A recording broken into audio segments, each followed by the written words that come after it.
Hi, my name is Molly Pratt, and my project is called Changing Perceptions of Math while participating in a government or federally funded college preparation program. I'm a math major here at Boston University, and I'm particularly interested in math education. I've worked with a lot of youth throughout my time here at BU, and I've really gotten to talk to them about their experiences in math, and have found that students have very strong opinions of math, whether it be negative or positive, and it's very frequently negative, much more strongly than they feel about their other subjects. And this is very interesting to me and something that's also mirrored in much of the literature surrounding this topic. And so I decided to focus my senior thesis on understanding this phenomenon a little better. So there's a math problem in the way that math's being taught to our students. It's not equally reaching all students, which is evidenced by the small numbers of female, minority, or first-generation college students who decide to study math at the higher level or continue with math-related fields in the future. And it's also been shown that students who decide to continue with math enjoyed learning math at much higher proportions. And so understanding how students learn math and if there's a distinction between which students are enjoying math is very important to understand how we can make sure that all students from all backgrounds are able to continue studying math in the future. Danny Martin is a very smart professor, and he has developed this diagram to demonstrate the complexity that surrounds every student's opinion of math. And so all of these different fields are related. The individual thought, how people think just as unique individuals, is affected by their community, their friends, their siblings, and the people they surround themselves with. It's also affected by the school system, the teachers, the way the classroom is set up, and then socio-historical, or which groups in the past have been denied access to certain sectors of the workforce. And all of these interact together, and trying to figure out how these things work for each individual student is very important. So for my project, I interviewed 6 students while they were participating in a federally funded college preparation program. This program targeted students living in certain neighborhoods or attending certain school districts in an urban environment with the goal of supporting students who were either first-generation college students or otherwise living in low-income situations. And one subset of the students participating in this program were participating in a science, technology, engineering, and math-specific program with the goal of encouraging these students to continue with these fields when they reached higher education. So I interviewed these 6 students 4 times throughout the summer and the fall of their participation in this program. The summer program was a 6-week intensive academic program that involved living at a university during the weeks and taking classes that they would be taking in the fall semester at school. And during the fall, the students participated in a study hall once a week. So I interviewed them once at the beginning of the summer, once at the end, once at the beginning of the fall, and once at the end of the fall, with the goal of learning about how the students are thinking about math, how they're thinking about themselves in math, and what they're thinking about the program and their experiences there. I read through all of my interviews many times and coded them for different themes that presented themselves. And through those themes, the students talked a lot about their experiences in the summer program, the effects that they felt that they'd experienced during the fall from their experiences in the summer program. They compared their classes from the school to the summer program, the differences and the similarities they experienced. And the students mostly spoke about their peers and their teachers when discussing classrooms. And then how they thought about math prior to beginning the program. And these themes developed partially due to the questions I asked during the interviews and partially due to what the students wanted to speak about. My interviews were very loose, and students were able to continue with topics that they were interested in. So just in terms of the summer program, I found that most of the students really enjoyed their experience there. One student did not.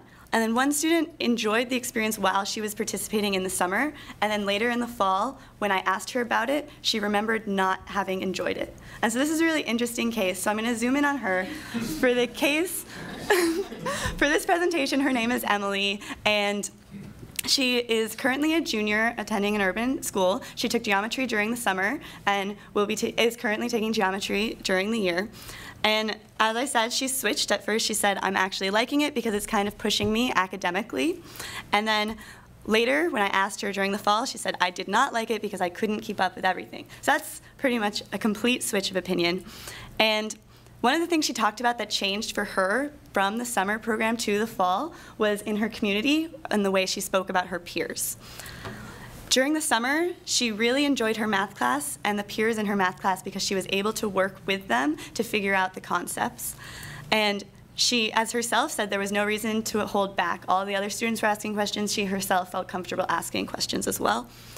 But then when it came to school, she really liked her math class because she did not have to talk to anyone. Her teacher came up to her and asked her what help she needed, and she could ask him. And how she saw herself was very different, and she said that if she had been asking questions to the entire class, she would have felt like she was keeping the class behind. So this is very, again, like this humongous difference in her community and how she viewed herself working with her community in math. She also changed the way she saw the classroom experience and the teachers that she had during the programs, and it was very intimately connected with her peers. Why she valued her teacher at the summer program was because he allowed her, he created this environment for her to be working with her peers comfortably. As she says here, he lets us work together. While when she speaks about her teacher at her school, the reason she values the environment he is creating for her is that he didn't make her do that at all, and she could work with him individually. And so again, that's a very large shift in the way she's talking about what she values in her educators from one environment to the next. And then her individual opinion of herself as a learner also dramatically shift throughout, well, not as dramatically, but it did shift between the summer program and the fall. Throughout all 4 interviews, Emily acknowledged that she preferred learning math when she was able to understand it easily. However, during the summer, she went so far as to say she actually enjoyed learning math when she could understand it easily.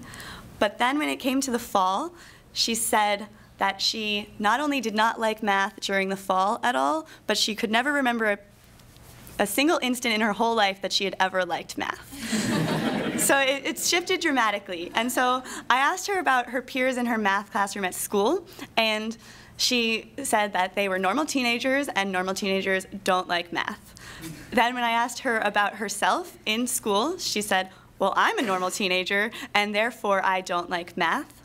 I'd rather socialize. So knowing what we know about Emily's peers and how she viewed them changing from the summer to the fall, we can see that during the fall, she was comfortable working with her peers. She was surrounded by peers that she saw as academically motivated, and so at that time, she was willing to see herself as someone who may also enjoy learning math, enjoy academics. But then come school year, when she saw herself surrounded by peers who she believed were not interested in academics, were not interested in learning, and specifically math, she no longer was able to see herself that way too, as someone who wanted to fit in with her peer groups.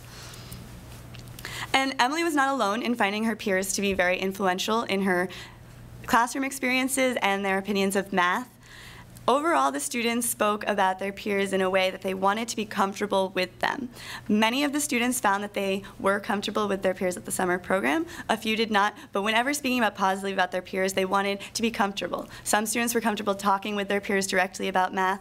Others were not. Others wanted to be motivated by positive peers in the classroom, even if they weren't directly working with them. Others just wanted a classroom that was quiet so that they could focus. But they wanted to have this connection with their peers. They also really valued teachers for creating this space that allowed them to work in their peers in whatever individual way worked for them. But beyond that, they liked being able to know their teacher, being able to talk with their teacher, being able to ask questions of their teacher in a way that they were comfortable. And students also want to have fun in class, and their teacher was a good way of creating that environment. And they wanted to learn in class, and so if they didn't understand the way their teacher was teaching, they didn't enjoy that relationship they had. And Emily was actually a unique case in her changing opinion of math from the summer program to the fall. Most of the students had very concrete ideas of themselves in terms of math. They either knew that they were good at math or they were bad at math. And even if they experienced a situation that would cause that to be questioned, For example, if they saw themselves as very bad at math, but during the summer program performed very well, they did not reassess themselves as a math doer. They continued to report, I am bad at math. Oh, I got an A, or oh, I did really well in this examination, but that didn't change their overall perception of themselves, and that affected the way they thought about math. And a lot of the things students talked about was whether they ever believed they would use math again. And most of the students could not fathom in what way math would ever present itself to them in the future. And that negatively affected the amount of energy they were willing to put into a topic that they didn't see the value in. So the conclusions that I can draw from my sample size of 6 is that they had a class environment was extremely important. Being comfortable with the teacher and your peers and the material and having the space to question your identity. Being given experiences and activities and lessons and even just the language used within a class that acknowledges that you may have been bad at math last year, but you can be good at math this year. Every subject in math is different, just like in any other class, which isn't something that these students believed. And then implications, especially for someone like me who's interested in going into math education, just highlights the importance of knowing your students, knowing that one student wants to work with their peers and question and argue over problems, and then another student is really intimidated by that. And being able to create an environment where both students are able to push themselves and grow in different ways. And a lot of that is through interactions with the teacher, interactions with the peers, but just acknowledging that there are outside relationships that the peers have beyond your classroom walls and allowing that those intricacies are acknowledged. And then hopefully creating situations where students are able to question their pre-formed opinions of themselves as a math doer, either positively or negatively, and showing that it's a dynamic subject just like any other. And in terms of the summer program, the students found that mostly, as I demonstrated, it was a very positive experience. And many of the classrooms they explained in quite similar terms to their classes at school, albeit they were much smaller, and they enjoyed speaking with their peers more, partially due to the smaller size, partially due to the way their teachers were able to conduct the class slightly differently, but also partially due to the fact that they knew their students outside of class. They were living with these students, they were spending non-academic time with their students, they were in study halls with these other students. And this created a different way that the students thought about themselves and academics as a group and allowed them to work with each other in a different way than they were able to work with their peers during the fall. And so with that, I have like a minute left, but if anyone has any questions, I will answer them. Yes, Max. Kids love games, so is there any way to like set up a game where you can win at math class? Win at math class. I think that there are definitely ways to make it more interactive and fun. Winning is possibly a problem in that students who have won frequently might associate that with them being better and then students who've not win, but definitely making it interactive and relating that game to ways that math could be used in their future lives would be like super important. Yes, Anna. Do you have a personal theory about why math is why math is like seen as something innate that people either are good at or bad at? Math is, yeah. Well, math is really abstract, and so being able to grasp the concepts that aren't as tangible as history is seen as this ability to be had, and that's partially the way we speak about it in our society, the way that an adult, an accomplished, educated adult, is very allowed to say, I don't like math, I don't get it, it's terrible. But if someone were to say the same thing about reading or history, it would be like, what are you doing? Like, you can't say that. So it's just kind of a whole societal way of how we view math as this elite group, and then that's represented by the few elites that actually do choose to continue it in the future.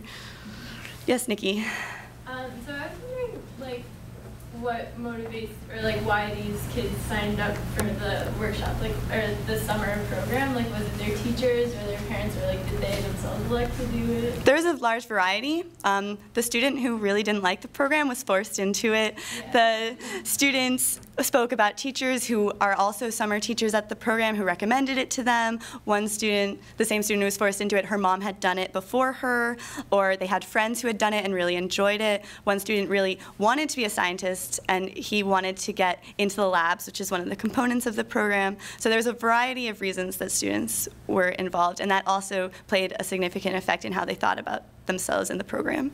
Yes, Alex? Yeah, so you said there was a disparity, and there's probably like more prevalent than just one student when like they kind of like school in the summer and they have an issue with it when they're around different peers in the fall. Do you think that could come from them perceiving the motivations of the different students? So like a summer program is like elective, like Nikki said, so whether it's like them or their parents, like the summer is something that a very select few people get to do. But in the fall, like I'm sure students perceive it as kind of like a thing that everyone has to do and everyone's forced to do. So they might, assume that people just are forced to be there, so they shouldn't care as much as people who would be, selected to do something. The students definitely spoke about that. Most students drew the line at exactly one half at their schools. They're like, half the students care and are interested, and half don't, and I don't know why they're there. And a lot of these schools were tracked, and so a lot of these students were either in honors or regular courses and spoke about the students that they saw every class because they were with the same classes, with the same students since freshman year. And so in some ways that can be quite positive for the students who do get to be in those courses, but then the students who weren't had this more negative atmosphere and energy in their courses at school that they didn't have necessarily at the summer.